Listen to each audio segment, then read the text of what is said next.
Go ahead. My name is Doris Tom. I was raised in Rose Lake. We had three brothers, three sisters, and my mom and dad.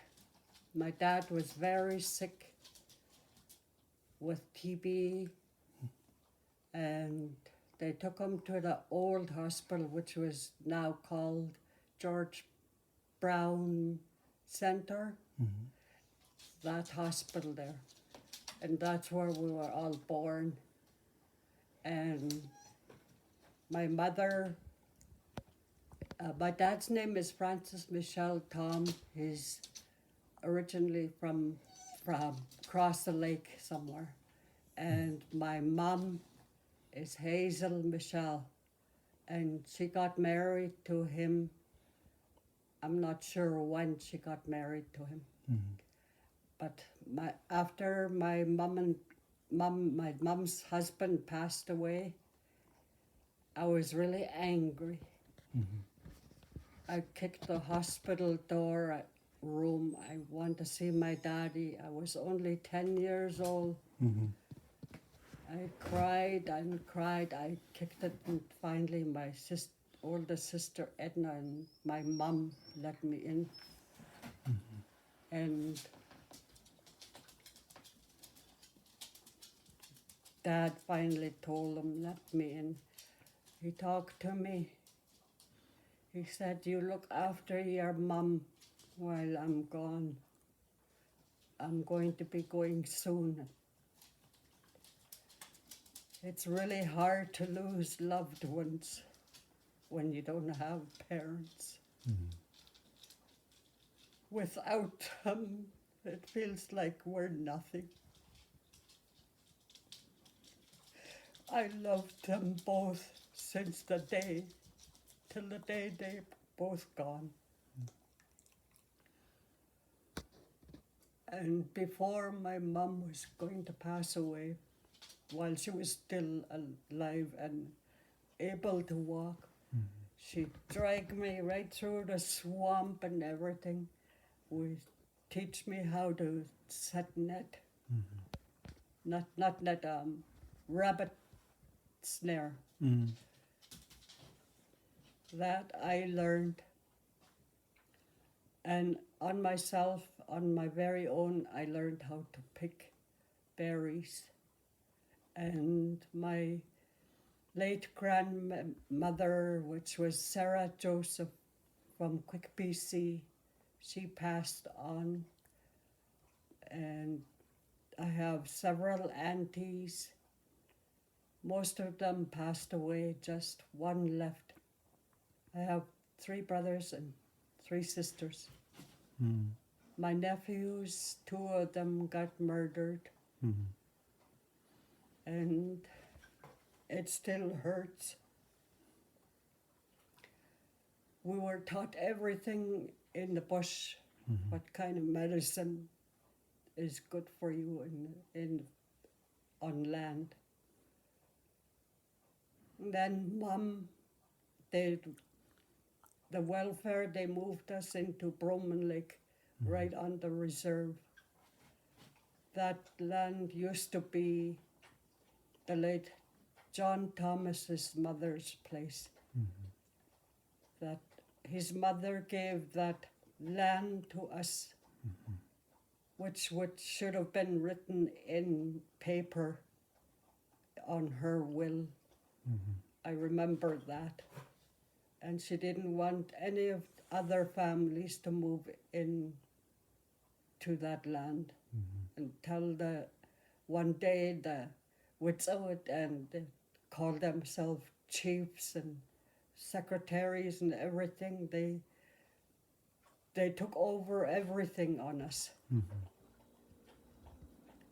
My dad was a sawmill worker, and he gave that to my brothers. And that old log house that's sitting at the Broman Lake by the railroad track, Bill Schulte, Benny, Etna, and another person, they built that house for themselves. Some reason they took that away from Maxon Lake. They didn't ask permission to take it. And my family suffered many years. We were not wanted on the Brummon Lake Band. That's why I asked for transfer to Lake Babine. I guess all the bands don't treat you very good in certain ways. And I really realized one day when we were living in Brummon Lake, my mom, my two brothers, and my eldest sister. I was the second oldest sister, and I had a little chihuahua. Right from, we got tired of them fighting, arguing, axe and knife the men that were fighting each other's, the boys. I thought they were going to kill each other's. I ended up grabbing all those kids, the little ones, took them right from Brummon Lake Ban. I walked all the way to Rose Lake. We had an uncle staying down there, J.B. Tom. He's gone now. That chihuahua was protecting us from the bears all the way down. We got there in the morning.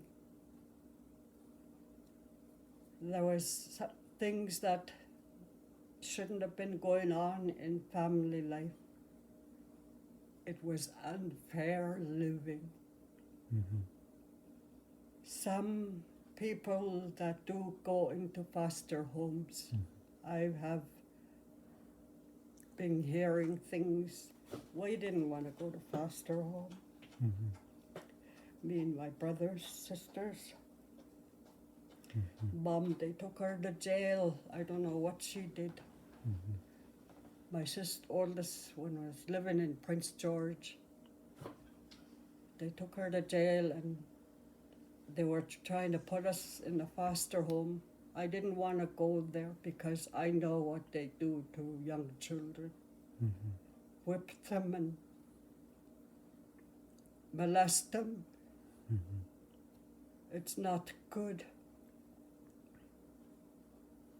I told them, I said, if you're going to put us in a foster home, put us in one place, all of us in one place, to a good family, not to somebody else that's going to sexually abuse you, rape you, molest you.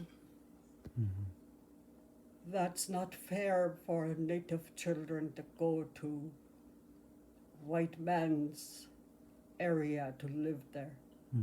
They should be brought up on their own reserve here by other families, relatives. And still, how we live right now, we live on this reserve. We begged the reserve. We need some things done here. They won't do nothing for us because we don't pay rent. There was a woman, I forget her name, but she looked like a white woman, a small little woman. At the band office, she said, which one would you like to take, the rent or the BC hydro or natural gas? I told her I'll take the hydro and natural gas bill. And she said they'll take care of the rent money. And this is the reason why they don't want to fix nothing in this house. Everything that I'm going to buy on my own, since I turned 65, I bought on my own. I bought a lot of things. I took care of Joe. And we used to go together back when we were, I was 16 years old. I was the woman that he used to go with. We split up because of alcohol that was involved in our family. Who's Joe? Joe Charlie, Okay. Senior. Okay. And he lived with another woman. We lived practically right across each other's by-town little cabins. Mm. One day he came over, he talked to me. I didn't say too much. But we went, there was a rodeo dance and a wedding dance. We went there. We're just going to look around. Look who brings out, my daughter brings out. It was Joseph Charlie Sr. And he said, "You're the one that need a post?" Yeah. And we need to get out of here too. We lived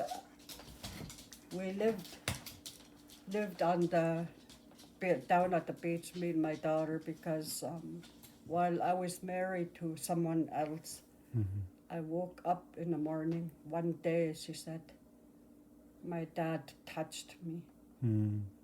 I didn't want to stay there anymore, so I took her. My son was the Aaron.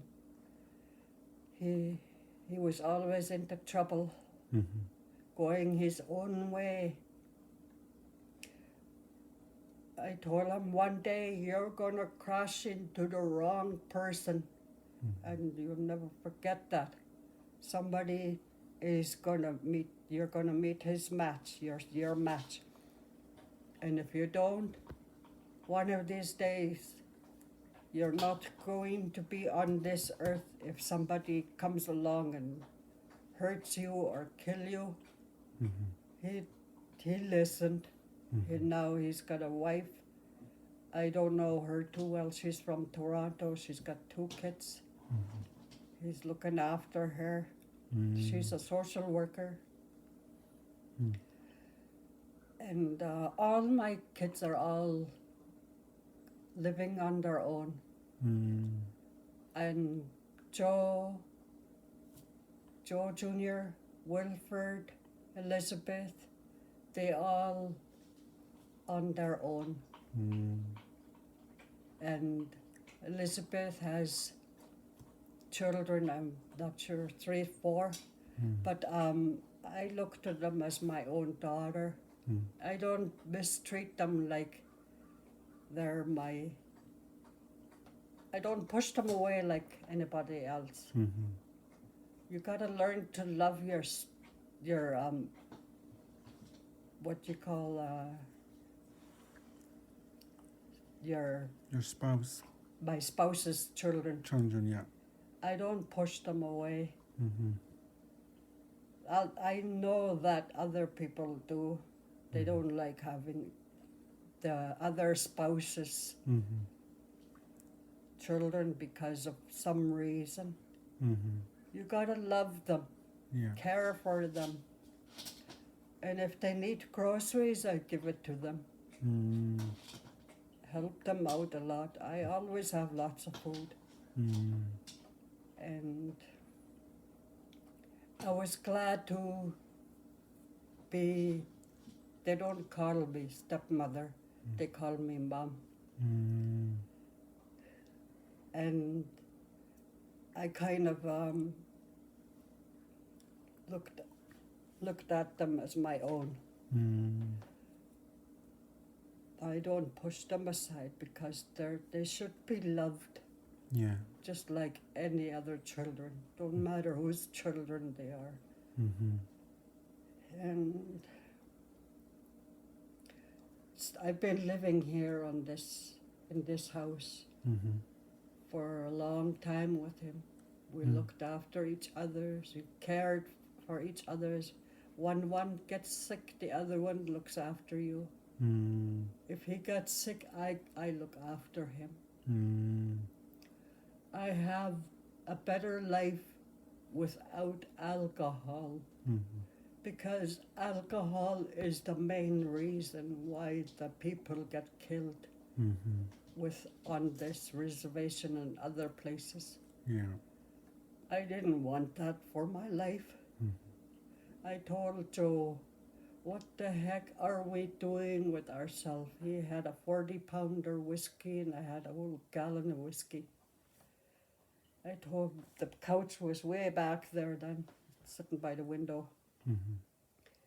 I took my big gallon of wine. I dumped the whole thing down the sink. And shortly after that, he spilled all his down the sink.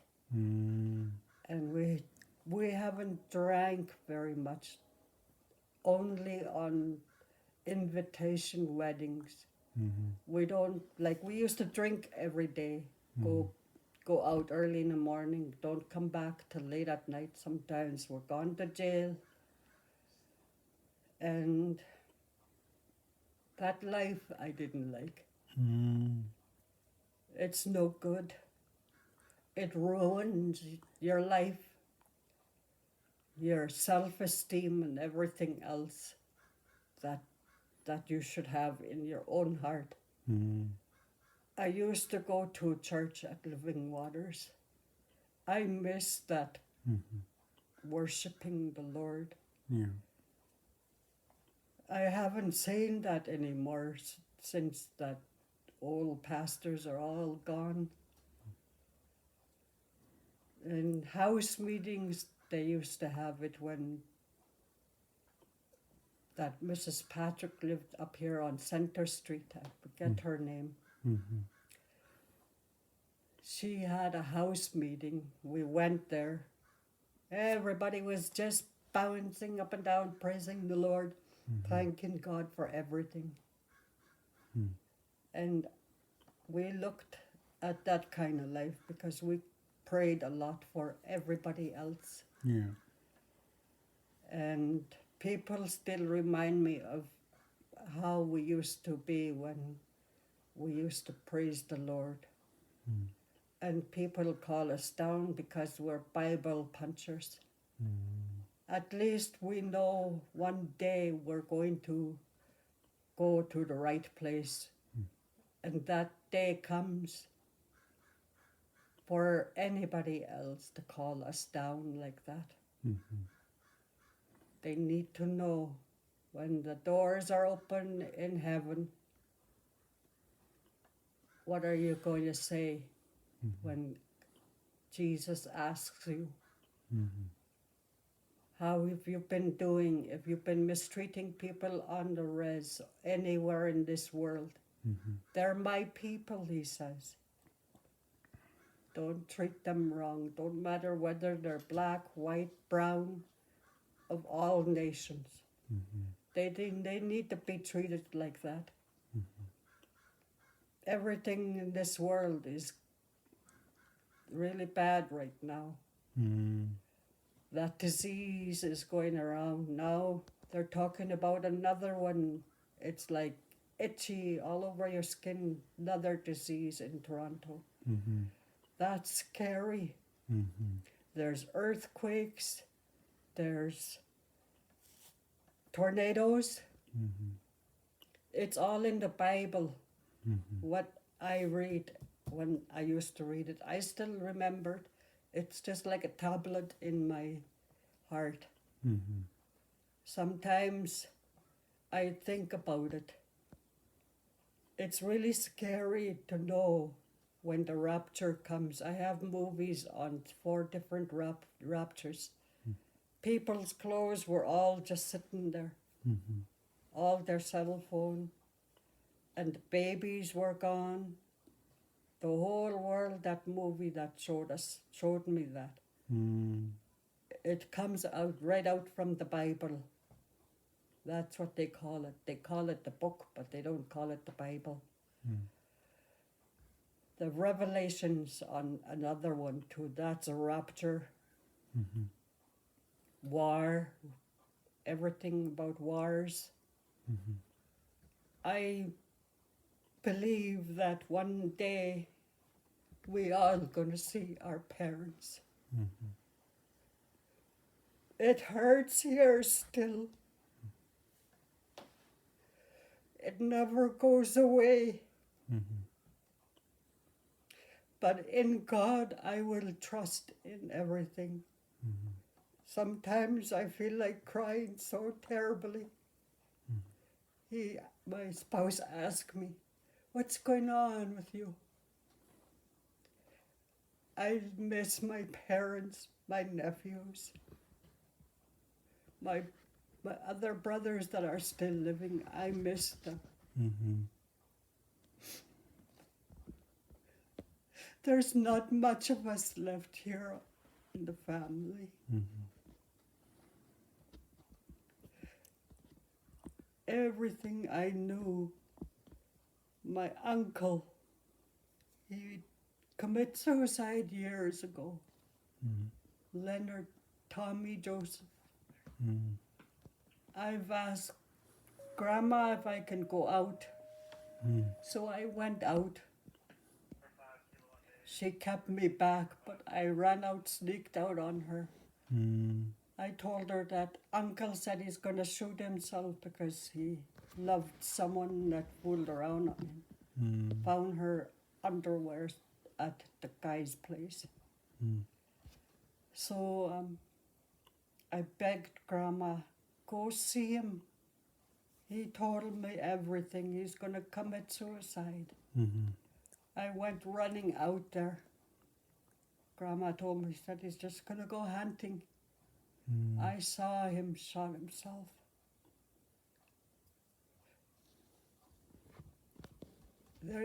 He's not here anymore. Mm-hmm. Uncle Dick, Marianne, Auntie Marianne, Mm-hmm. I kind of miss them too. Yeah. Before Dick passed away, he came here. My spouse was outside working on a car. My son was sitting on a table and I was sitting right across him. Uncle Dick was standing back. You know, one of us have to go, he'd tell us. Mm-hmm. That kind of scared me. Mm-hmm. And then he said, maybe it's me. So one day we heard accident. Here it was Uncle Dick. He was gone. Mm. We were never going to see him again.